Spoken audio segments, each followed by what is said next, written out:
Halo semua, kali ini kita akan summary DBS tanggal 3 April 2023 tentang apa itu righteousness. Kita mulai dari kata righteousness itu sendiri.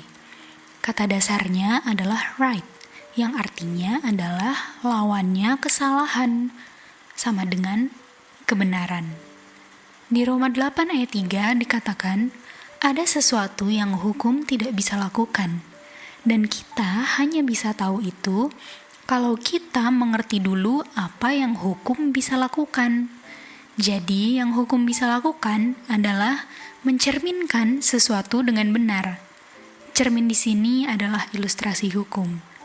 Artinya, hukum itu tidak bisa mencerminkan sesuatu dengan salah.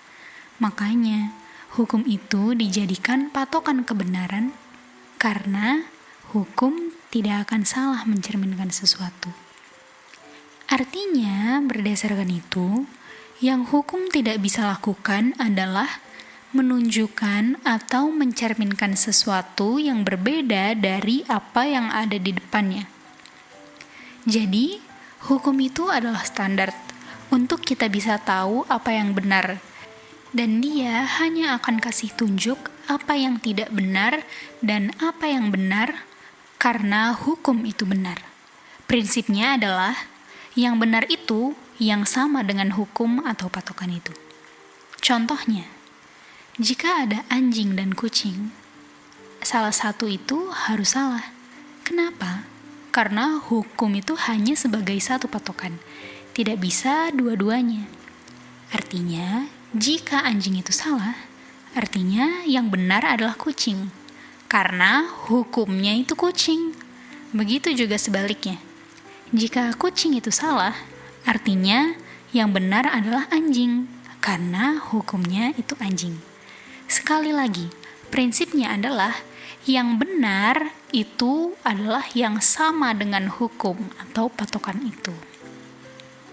Jadi, hukum itu hanya akan bilang sesuatu berdasarkan apa yang ada di depannya. Dan dia tidak akan bohong. Mustahil hukum itu untuk bohong. Dan dari mana kita tahu yang benar dan salah?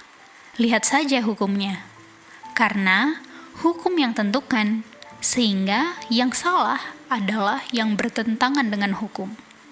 Contohnya, kalau hukum itu bersih, lalu ada orang kotor lewat di depan hukum, hukum akan bilang dia kotor. Kenapa? Karena hukum itu bersih atau hukum tidak kotor. Kalau hukum itu bersih dan orang bersih lewat di depan hukum, hukum akan bilang dia bersih. Kenapa? Karena hukum bersih. Jadi kita lihat dua aspek di sini. Apa yang hukum bilang, dia hanya akan bilang sesuai apa yang dia lihat di depannya. Tapi sebagai patokan benar dan salah, kita lihat dari hukumnya. Bahwa yang salah adalah yang berbeda dengan hukum. Nah, kalau semua yang lewat itu sudah sama dengan hukum, artinya ini berbicara sudah di surga. Kenapa? Karena kalau yang dilihat hukum itu masih beda-beda, artinya ini masih di dunia. Makanya ada orang-orang yang bertentangan dengan hukum. Sedangkan kalau di surga tidak akan lagi ada orang yang berbeda dengan hukum. Nah, dari mana kita tahu di surga itu orang-orang sudah selamat? Jawabannya, karena hukum yang tentukan. Karena orang yang selamat itu berdasarkan hukum bilang dia selamat. Mari kita kembali ke Roma 8 ayat 3. Jadi, dari sini kita bisa tahu hukum itu tidak pernah bisa bilang kamu benar karena hukum itu benar, sementara kamu itu tidak benar. Karena hukum itu hanya bisa bilang sesuai apa yang ada di depannya. Sehingga kalau yang di depannya itu tidak benar, dia nggak akan bisa bilang orang itu benar. Karena hukum itu benar. Jadi dari definisi ini kita lihat artinya hukum tidak bisa merubah orang. Dan mustahil hukum itu bohong, atau mustahil hukum bisa bilang orang yang tidak benar itu dibilang orang yang benar. Jadi, hukum itu kan hanya bisa mencerminkan apa yang dia lihat. Dan hukum gak bisa merubah itu.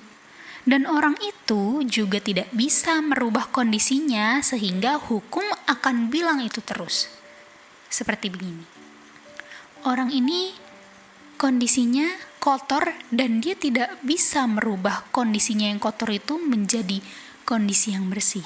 Sehingga karena kondisi dia kotor terus, hukum pun akan bilang kamu kotor, dan itu tidak akan berubah. Jadi dari sini kita lihat bahwa antara kondisi orang itu dan apa yang hukum bilang terhadap orang itu tidak bisa berubah, dan itulah yang terjadi terus-menerus. Nah, karena itu tidak bisa berubah, artinya apa? Artinya, itulah kenapa ada anak Bapa turun, atau ada anak Bapa dikirim. Karena, kalau bisa berubah, artinya Tuhan Yesus tidak perlu turun. Kalaupun Tuhan Yesus turun dan mereka bisa merubah kondisi mereka, ya tidak ada gunanya Tuhan Yesus turun, atau lebih baik dia kembali saja ke surga, karena toh orangnya juga bisa merubah kok. Nah, artinya kita lihat dengan kondisi itu tidak bisa berubah, itu kenapa ada anak Bapa yang turun. Nah, berdasarkan Ulangan 4 ayat 8, hukum itu sifatnya righteous, dan kita nggak bisa mengharap orang itu bisa righteous, karena kondisi orang itu unrighteous. Apa buktinya? Kembali lagi, buktinya Tuhan Yesus turun. Itulah yang menunjukkan, oh artinya orang-orang ini tidak bisa jadi righteous. Dan dengan Tuhan Yesus dikirim, atau dengan Tuhan Yesus turun, begitu dia turun, jangan heran kita kedip seketika, lalu hukum bilang kita righteous. Kenapa bisa begitu? Jawabannya adalah Yohanes 3 ayat 17. Karena Tuhan Yesus datang bukan untuk kondem manusia. Kenapa? Karena kalau Tuhan Yesus datang untuk kondem manusia, buat apa Tuhan Yesus mau kondem lagi kalau manusia itu sudah dikondem sebelum Tuhan Yesus datang?